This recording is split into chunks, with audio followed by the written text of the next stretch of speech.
Guys, for today's video, di ba merong promotion si Maya about their savings na up to 10% interest per annum or minsan up to 14% interest per annum sa savings.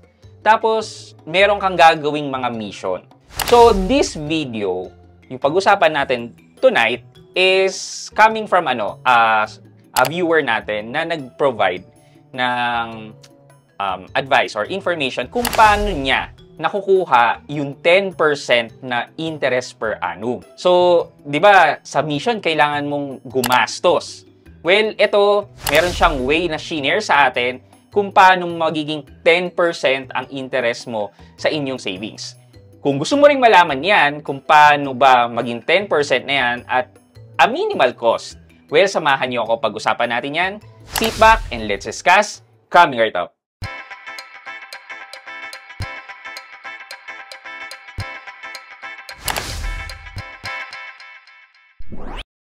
Hi guys, this is Pat and you're in Pat Quintos Review TV. So if you're new here in my channel, I do reviews about personal finance na meron akong experience at ginawan ko na yan ng videos and playlists na makita nyo dito sa taas. At kung bago kayo dito sa channel ko, you may want to consider subscribing to my channel. Okay guys, so pag nag-savings ka using Maya Bank, ang default na interest rate niyan ay 3.5% per annum. Coming from 6%, bumaba hanggang 3.5%. Okay, so di ba parang okay na sana pero bakit biglang bumaba? Pero ang dinagdag nila is mga mission for you to increase your chance to earn more interest income. Yan, hanggang sa kailangan mong gumastos ng 200 pesos para madagdagan ng 1.5%, kailangan gumastos ng 2,000 pesos ba yun, 1.5 para maging 6%, yung mga ganon. So, ito, somehow parang gagastos ka pero hindi naman. Paano yun? Okay. Masasabi ko lang sa inyo guys, working to as of releasing this video and hindi ko na lang alam kung working pa to on a later video. So, warning lang, make sure na do your research first before performing or paano ba, test small amounts before performing this. Okay, this would involve an account with Grab. Specifically, meron kayong GrabPay na account o verified and upgraded GrabPay account. Kasi, ang process natin dito ay coming from your funds na nasa Maya Electronic Wallet and then magkakash in tayo sa GrabPay using our Maya card, either virtual card or yung physical card. Tapos, papasok yung funds natin sa ating GrabPay account.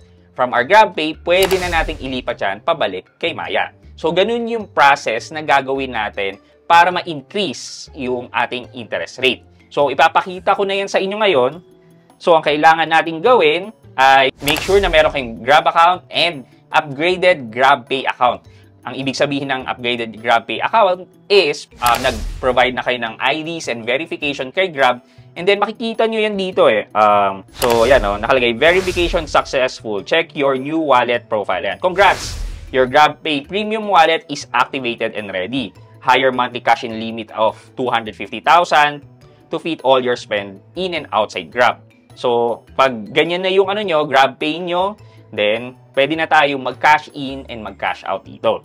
So, ang gagawin natin ay click lang natin yung cash in.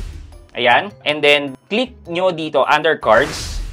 Ayan. Tapos, kailangan natin mag-add card. Kailangan natin i-add yung details ng virtual card natin o kaya physical card ni Maya dito. So, pwede nyo either i-scan or enter manually. So, click na natin details yan. So, ipoprovide yung card number, expiry date, CVV. Ayan, and then click continue. Tapos, ma-add na yung card nyo dyan. O, let's say na na-add nyo na yung debit card nyo ng Maya dito kay GrabPay. Ang gagawin natin next ay, eto, kailangan na natin mag-cash in. So, for us to cash in, sige, balik tayo ng home, and then cash in, select natin yung cards. Tapos, i-select natin yung Maya card na gagamitin natin. Ang gagamitin nating Maya card dito, itong nilagay kong 7853. Tapos, i-enter natin yung 250 pesos. And click next. Ayan, makikita natin na magka-cash in tayo, 250 yung cash in amount. And then, wala siyang charges. Click confirm. Yan, so nakapag-top up na tayo ng 250 pesos. Ayan, so nabawas na sa ating My Wallet. Ayan, so nandyan na sa GrabPay wallet natin yung 250 pesos. Tapos, balik tayo sa kay Maya. Tapos, wallet, and then see all. Ayan. Kung makikita nyo, approved purchase on Grab yan, 250 pesos. Tapos, makikita natin yung message dito ni Maya about dun sa mission. So, ito, dumating na, you got a bonus of 1.5% per annum. And keep paying with your Maya to get up to 13% per annum and earn free money every day. So, pag chinek natin yung progress ng mission ko, meron na akong 5% per annum dahil dun sa recent transaction natin na 250 pesos. So, ngayon, 5% na. So, paano naman natin ibabalik yan 250 pesos na yan? So, punta lang kayo dito sa GrabPay and then click transfer. Next, another bank electronic wallet. Kailangan muna natin i-register yung Maya electronic wallet natin. Pag na-register na natin yan, syempre, click natin yan. And then, kung magkano ita-transfer natin, so 250, pabalik. So, ang pwede lang natin transfer dito is 235 pesos kasi merong 15 pesos na InstaPay fees. Pero guys, ang pwede nyo gawin dito kung ayaw nyo na 15 pesos na fees, tingnan nyo yung video ko about SPay Later to Cash. Yan. Pag nakapag-create na kayo ng Maya business nyo at meron na kayong QRPH, pwede nyo gamitin yung QRPH to scan. Doon nyo padaanin yung pera nyo para wala kayong charge. So, pwede yun. Pero, let's say, ayaw nyo nang gumamit ng Maya business para walang 15 pesos na charge. Well, ganito, mababawasan tayo ng 15 pesos for InstaPay fees. So, click next. Ayan. So, Maya, 15 pesos na fee, and then transfer. I-enter natin yung PIN. Okay, transfer na natin. Ayan, bumalik na siya sa Maya electronic wallet natin. O, di ba? At 15 pesos na InstaPay transfer, naging 5% na yung ating interest rate. Pero, syempre, isipin nyo, gagastos na naman ng 15 pesos, magkano lang naman ang interest na makukuha ko? Okay, so ganito guys. So, syempre, ang gagawin nyo, in bulk na. In essence, pinakita ko lang sa inyo yung simpleng instruction. Ngayon, para ma-maximize nyo yung 15 pesos na InstaPay fee, i-max nyo na 35,000. But just make sure guys, na yung GrabPay nyo ay nakakapag-bank transfer na. Yan na, nilinaw ko sa inyo. Kailangan yung GrabPay nyo ay may capability to bank transfer. Kailangan Grab Premium Verified Status yung inyong GrabPay. So, warning yan guys. Okay, so syempre, lalakihan mo na yung amount na ika-cash in mo sa inyong GrabPay. So, yung maximum niya is 10% guys. 10% kailangan makagastos ka ng 35,000. So, ang gagawin mo, maglagay ka ng 35,000 sa inyong electronic wallet ng Maya and then mag-cash in ka or mag-top up ka sa inyong GrabPay using the card na inilagay nyo na 35,000 pesos and then, kung nalipat mo na yon, so on and so forth.